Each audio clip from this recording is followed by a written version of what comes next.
Résumé de la page précédente. Rav Huna nous dit que le gardien devra jurer que cet objet, qui a été volé ou perdu, n'est pas en sa possession. La Gemara ramène une Mishnah du traité Shavuot, page 43a, qui parle du cas de quelqu'un qui aurait prêté un Sela à son ami en échange d'un gage. Et le gage a été perdu par l'emprunteur, et il y a un litige. La Mishnah comprend une section de début, une section de fin, et chacune des deux sections comprend deux cas. Dans le deuxième cas de la section du début, c'est le prêteur qui parle. Et il dit la chose suivante. Je t'ai prêté un Sela, le gage ne valait que 1 shekel, c'est-à-dire 2 dinars, la moitié de ce que je t'ai prêté. L'emprunteur dit, non, tu m'as prêté un Sela, l'objet valait 3 dinars. Et normalement, nous avons expliqué que ça devrait être à l'emprunteur de jurer que l'objet valait 3 dinars. Une fois qu'il aura payé, évidemment, le dinar qu'il reconnaît. Mais les sages optent plutôt que ce soit le prêteur qui jure. Pourquoi ? Parce que, à supposer que c'est l'emprunteur qui va jurer, qui va donc affirmer que l'objet valait 3 dinars, on a peur que le prêteur, à ce moment-là, ne sorte l'objet et ne prouve que l'objet n'a pas la valeur que l'emprunteur a dit, et donc il invaliderait l'emprunteur pour le serment, ce qui est quelque chose de très grave. La Gemara va poser une question, et le dernier mot de la page précédente, c'était Ve'im.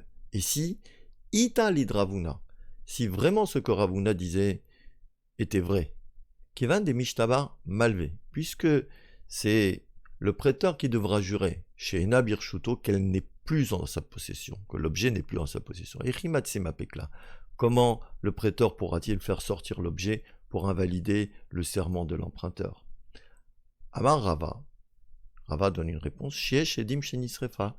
Le prêteur ne devra pas jurer ici que l'objet n'est pas en sa possession parce qu'il y a des témoins que l'objet a été brûlé. Et la Gemara pose une question sur cette réponse. Mais si c'est ainsi, mais Ramaïtilla, comment le prêteur va-t-il pouvoir apporter l'objet pour invalider le serment de l'emprunteur? Et là, Amar Rav Yosef. Mais Rav Yosef nous dit, il y a des témoins qui témoignent que cet objet a été volé et donc qu'il n'est plus dans la possession du prêteur. Et là, la Gemara pose une question sur cette remarque. Sauf, mais en fin de compte, comment le prêteur va-t-il rapporter l'objet? La réponse est des tarachumaitila. Il va se fatiguer et il va finir par l'apporter. Et la Gemara pose une question sur cette réponse. Yahi, si tu dis comme ça, Kimishtaba malvé, lorsque c'est le prêteur qui jure sur la valeur de l'objet, Nami aussi, litrach loveveliti, l'emprunteur peut se fatiguer, ramener l'objet et peut-être aussi invalider le serment du prêteur. Et la Gemara répond, Bishlama malvé, ça va bien quand il s'agit du prêteur qui jure. Yada manka ayel venafek bvt. Il connaît, il sait qui rentre et qui sort chez lui. Veazil, et il va aller, vetarach, il va se fatiguer, ou maïtila, il va finir par retrouver l'objet. Et la lové. Mais quand il s'agit du prêteur, il n'y a pas à craindre qu'il puisse trouver qui a volé l'objet. Miyada man ayel venafik bvt de malvé. Est-ce qu'il connaît les gens qui rentrent et qui sortent dans la maison du prêteur? Abaye nous donne une autre réponse. Omer Abaye nous dit Xera. Voici la raison pour laquelle le prêteur ne va pas jurer que l'objet est chez lui, mais il va jurer sur la valeur de l'objet. Xera, j'ai peur que Shema Iton, de peur que si le prêteur jure que l'objet n'est pas chez lui, et que l'emprunteur jure sur la valeur de l'objet, on a peur que le prêteur Shema Iton n'argumente Viomarlo et qu'il lui dise Achashvua Metsatia. Je l'ai trouvé après le serment. Qu'est-ce que ça veut dire? C'est-à-dire que le prêteur a juré que l'objet n'est pas chez lui. L'emprunteur a juré sur la valeur de l'objet. Cet objet ne vaut que 3 dinars. Et quelque temps plus tard, le prêteur va ressortir l'objet et va dire oui, je l'ai trouvé après avoir juré. Et il ne vaut que 1 shekel comme j'ai dit, donc il risque d'invalider l'emprunteur au niveau du serment. Rav Ashi nous propose une autre réponse. Ravashi Amar. Ravashi nous dit Ze veze nishba. Celui-là et celui-là vont jurer. Le prêteur et l'emprunteur. Ze nishba she'ena birshuto. Celui-là, il va jurer qu'elle n'est pas en sa possession. Donc le prêteur va jurer que l'objet n'est pas en sa possession. Ze nishba kama yashave. Et l'emprunteur va jurer quel était son prix. Mais ce n'est pas ce qui est écrit dans la Mishnah. Dans la Mishnah, on nous a dit que c'était le prêteur qui finissait par jurer. Ve'achi ka'amar. Et voici ce que nous dit la Mishnah. Mi nishba techila. Qui jure en premier. Ça veut dire le mot en premier était sous-entendu. Malve nishba techila. C'est le prêteur qui va jurer en premier. Shema ishama ze. De peur que l'emprunteur ne jure en premier. Viotzi ala et apikadon. Et que l'autre ne fasse sortir l'objet qui a été gardé, c'est-à-dire le gage. Ravuna bar Tachlifa Misheme de Rava, Amar, Ravuna, fils de Tachlifa au nom de Rava, nous dit Recha de Sefa Teyufta le Ravuna. C'est le début de la section de la fin qui va poser un problème à Ravuna. Alors qu'est-ce qu'il nous dit ce début? C'est là il vitani alav. Tu m'as prêté contre ce gage un sela, shetaim haya shave. Et ce gage valait 2 sela. Donc tu me dois, toi, le prêteur, tu me dois encore un sela. Vahala omer. Et l'autre, il dit, lo, non, qui est la sela, il vitira alav, je t'ai prêté un sela haya shave. Et il ne valait que un sela. Pato, on dit qu'il est quitte. Ve imita l'idravuna. Et si ce que nous dit Ravuna était vrai, c'est-à-dire que le prêteur devra jurer que l'objet n'est plus en sa possession, migo des mishtaba malvé, puisque du fait que le prêteur va jurer, sheena birshuto, que l'objet n'est pas en sa possession, l'ishtaba nami, qu'il jure aussi à Gilgul chevois par entraînement de serment, kama ayashave, combien il valait. Il y a un principe qui nous dit que si quelqu'un légalement doit jurer, on peut lui faire aussi jurer sur autre chose. Il suffit qu'il soit obligé de jurer sur un élément qu'on puisse lui faire passer tout ce qu'on veut.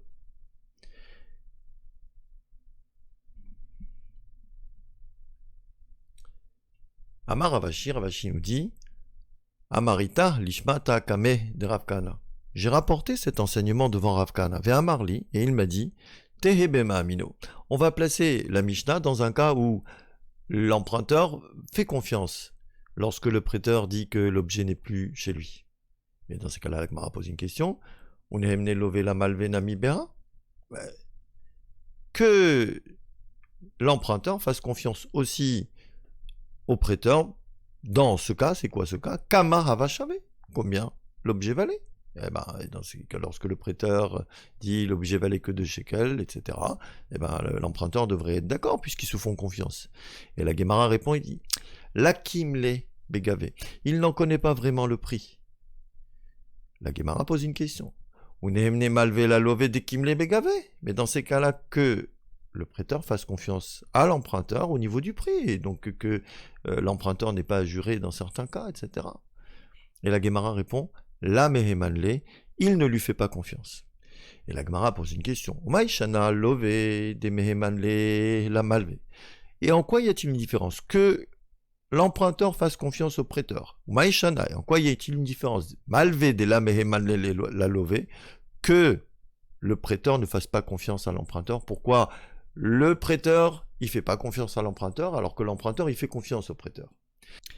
La réponse à cette question, lové mekayembe mais malvé, c'est qu'en réalité, pourquoi est-ce que l'emprunteur fait-il confiance au prêteur? C'est parce que il applique sur le prêteur le verset suivant. Tumat yesharim tanchem. L'intégrité des gens droits, elle va les guider, il est riche parce que c'est un homme qui est droit.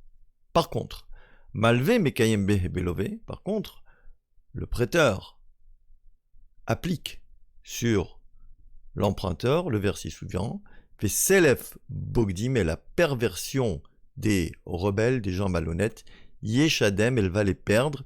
Si il est pauvre, c'est que certainement il ne doit pas être très honnête. La Gemara va nous ramener un récit. Aou Gavra, cet homme, de Hafkid Kefe Gaber Havre, qui a confié à son ami des bijoux pour qu'il les garde. Amarlé, quelque temps plus tard, il lui a dit, donc le propriétaire des bijoux a demandé au gardien, Avli kefe, rends-moi mes bijoux. Amarlé lo yadana echa odvinu. Et le gardien lui répond, mais je ne sais pas où je les ai mis. Atal kamed Rav Nachman. Il est parti devant Rav Nachman, c'est-à-dire que le propriétaire des bijoux est allé faire un din Torah devant Rav Nachman. Amarle, Rav Nachman a dit au gardien, Kol layadana, tout celui qui dit je ne sais pas, pshiutahi, c'est une faute qui a été commise durant la garde, zil shelim, va lui payer, tu dois lui rembourser ses bijoux. La shilem, le gardien a refusé de payer, il n'a pas payé. Azal Rav Nachman est allé agbe, il lui a saisi les apad dene mine, et donc il lui a saisi son château. C'est-à-dire que Rav Nachman a saisi le château du gardien. Les sauf, ishtakar kefe, ve iyakour. En fin de compte, après un certain temps, il a retrouvé les bijoux, mais le prix des bijoux avait augmenté.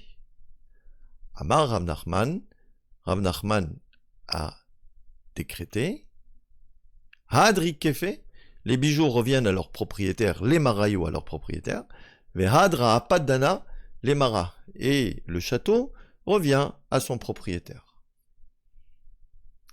Amar Rava. Rava nous dit, Rava yatev nakameh de Rav Nachman. Nous étions assis devant Rav Nachman pour étudier, ou firkina mafki dava, et le chapitre que l'on étudiait était le chapitre Amavkid, le 3e chapitre de Baba Metzia. Ve'amrile, et je lui ai dit à Rav Nachman, Shilem veloratza lishava, si le gardien a décidé de payer et qu'il n'a pas voulu jurer, on a bien vu que le gardien bénéficiait du double. Et donc ici, puisque le château a été pris, eh ben, c'est comme si le gardien avait payé le prix des bijoux, et donc les bijoux lui appartiennent avec tous les bénéfices. Ça, c'était la question que Rava avait posée. Vela ahadarli, Rav Nachman ne m'a pas répondu. Veshapir avad de la ahadarli, et il a bien fait de ne pas me répondre. Maïtama, pour quelle raison? Hatam la atrache levedina. Dans le cas de notre Mishnah, le gardien a décidé de payer tout de suite. Il ne l'a pas fatigué pour aller devant un tribunal. Hacha atrache levedina, alors qu'ici, il l'a fatigué pour aller dans un bed-din, et le tribunal a tranché qu'il devait payer, et ensuite il n'a pas payé, on a dû faire une saisie. Et donc à cause de cela, il ne va pas pouvoir tirer un bénéfice des bijoux qu'il a gardés. Et la Gemara pose une question. Les Memra des Sava Rav Nachman des Shuma Hadar, va-t-on dire que Rav Nachman pense qu'une saisie, elle va revenir, c'est-à-dire qu'on peut revenir sur une saisie? La Gemara répond, Sha'ane Hatam. C'est différent là-bas. Pourquoi est-ce que le château a été récupéré, c'est-à-dire qu'on est revenu sur la saisie des Shuma Betout, parce que c'était une saisie qui était faite par erreur. Des cas ava kefe meikara, parce que les bijoux, ils étaient là, simplement, on ne savait pas où ils étaient. Amre Nehardei. Les sages de Nehardea disent Shuma hadar atresar yacheshata.